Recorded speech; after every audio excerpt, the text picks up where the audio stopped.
mahal na Pangulo, hindi ko po sinasabing ako po'y eksperto, hindi po ako magaling sa batas, hindi din po ako mathematician, hindi din po ako auditor, ako po'y isang revolusyonaryo. Ano po ang legal basis nun?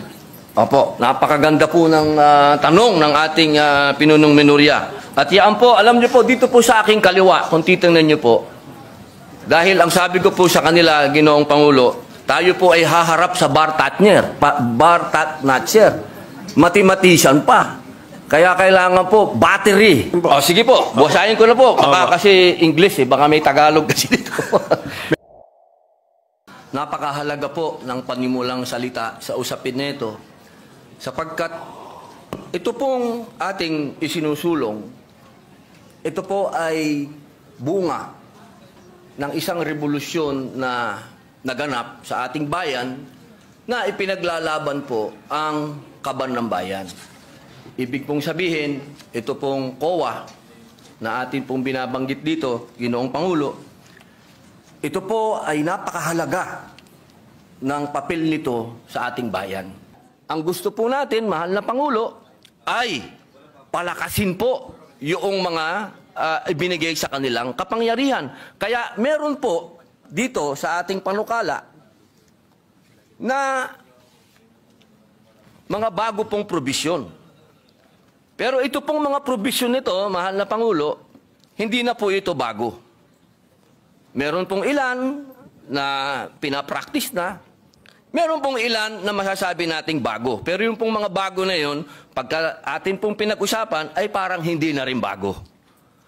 Kaya ako po, mahal na Pangulo, hindi ko po sinasabing ako po'y eksperto, hindi po ako magaling sa batas, hindi din po ako mathematician, hindi din po ako auditor, ako po'y isang revolusyonaryo. Ito po ang natatanging lamang panglaban ng taong bayan sa korupsyon. Ito lamang pong COA. Pero ito pong ating panukala ay isa po itong code. Opo. Tama po. So, ang gusto ba natin mangyari dito na lahat ng ating gustong malaman tungkol sa government auditing ay dito natin makikita at mahanap sa panukalang ito? Opo. Okay. Alam niyo po, katunayan po, mahal na Pangulo, noong nagsagawa po kami ng pagdinig, napaka eye-opener po. Sapagkat marami po talaga na hindi naman nasasaad sa batas, pero kanila na po itong isinasagawa at ginagawa na po nila. Ang kailangan po natin ngayon na Ginoong Pangulo, maging batas po para mas lalo pong maging masabi pong matalim ang kanilang ipin po.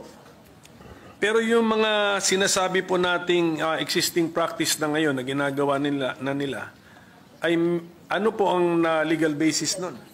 Opo. Kasi ito ba siyempre bago nila ginawa yan, kinover muna nila sarili nila ng ano ba tawag, circular ba? Opo, circular. Opo. Oh, sige. Ano po ang legal basis ng Commission on Audit para sa kapangyarihan nila sa pag-issue ng circular? Opo, napakaganda po ng tanong ng ating pinunong minorya. At yan po, alam niyo po, dito po sa aking kaliwa, kung titingnan niyo po, dahil ang sabi ko po sa kanila, Ginoong Pangulo, tayo po ay haharap sa bar Tatnatcher. Mathematician pa. Kaya kailangan po, battery ng mga auditors ang kailangan po natin dito sa kaliwa. Ano po?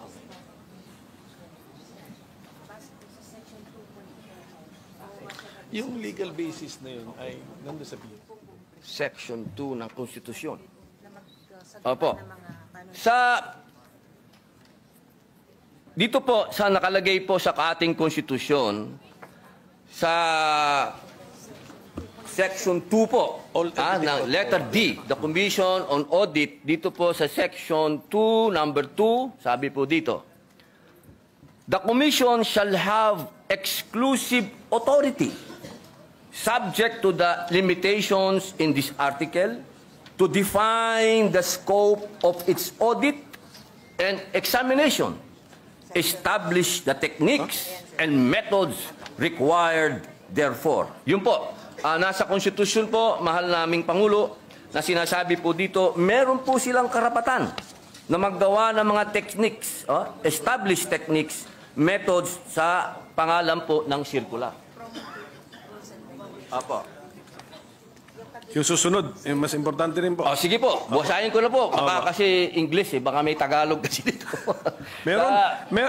Meron kasi Kaya nga po, ang sana ating may constitution Tagalog tayo. actually ay nakabandato dyan na merong Tagalog version ng ating constitution. Sige po, pwede po natin gamitin yun. Tagalog sana para maintindihan ng ating mga kababayan. Masyado akong spoken in dollar. Tagalog. Ito po naman sa Tagalog,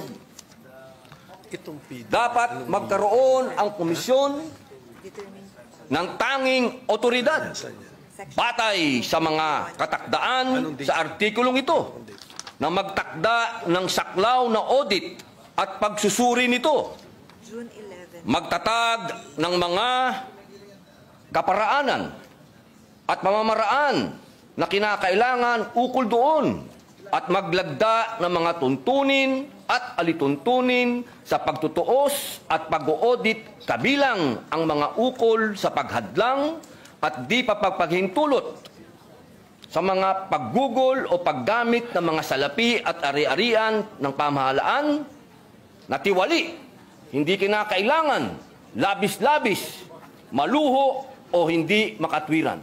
Yun po, Ginoong Pangulo. So, sa ngayon po, ang COA, aside from the circulars that they have issued, and aside from the constitutional basis in the 1987 Constitution, ano po ang batas na nag-govern sa kanilang mga kilos? Sa ngayon po ay Sa ang ngayon, saligang yes. batas. At siyempre po, yung pong nakaraan, nung panahon po ng tayo pa po ay nasa panahon pa ng Marcos Sr., meron po tayong Presidential Decree 1445. Opo, doon po nagbase halos... Opo. And that is a 1978 law. So, ibig na, ang gusto natin na sabihin ngayon, ang basic and fundamental auditing code na sinusunod ng COA sa ngayon is a 1978 law. Opo, Okay. opo. Yung 1978 auditing code na yan, paano naman siya binago ng mga detalye na nandun sa 1987 Constitution? Ito po, ang sabi po nila, nandoon po ito sa Book 5 ng Admin Code of the 1987 Constitution. Meron po ba tayo? Book 5. Of the admin code. Opo, Admin Code. So, meaning to say, according to our resource persons, Book 5 of the Administrative Code of 1987 repealed, even indirectly, repealed or replaced the June 1978 Government Auditing Code? Or ano sila, complementary sila? Opo. Siya daw po ay complementary. Okay, sige. Opo, Kaya nga, ang tanong ko nga, Mr. Opo. Okay. So, ang gusto nilang sabihin sa atin is, sa ngayon, hindi naman talaga nakarely ang COA sa isang 1978 na issuance. Opo. Pati na rin sa Book 5 ng Admin Code ng 1987. Okay. Opo. Kaya po ang next tanong ko, kung medyo na-update na rin naman pala, ano po naman ang pagbabago na ating ilinagay sa ating panukala such that it is more desirable now to have this new government auditing code? Opo.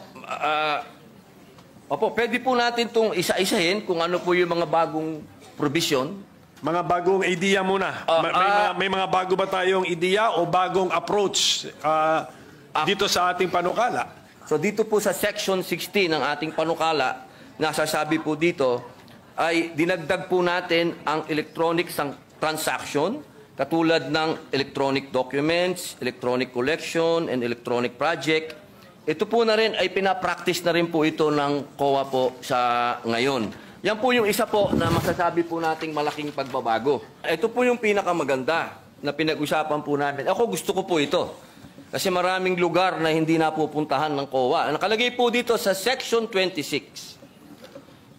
Institutionalizes COA Citizen Participating Audit Program. Ito po yung Deputized Citizen Participatory Office. Since 2016 pa po ito, ginagawa nyo na. Opo, nagde-deputize po sila. Opo, ng mga mga CPA po, no? Tawag po nila CPA, opo. So ito pong participation ng civil society organizations na natin ay linilimit natin sa remote and critical areas. Bakit hindi natin gawin as a general rule? Opo. Sama sila. Actually, Sama sila. general rule po siya. Opo. Well, ito pang ang pagkasulat natin ay located page 20 line 17 to 18 nakasulat dito. Monitoring of projects located in remote and critical areas. So mukhang maganda itong idea na ito. Bakit din natin gawing partner ng COA ang CSO? For all, if you want. Opo, yun daw po, practice na po na raw nila Ginoong Pangulo. Ito po yung ginagawa na raw po nila. Opo. Tapos, Mr. President, bago ko ito malimutan, may mga concerns na riniraise yung mga private entities na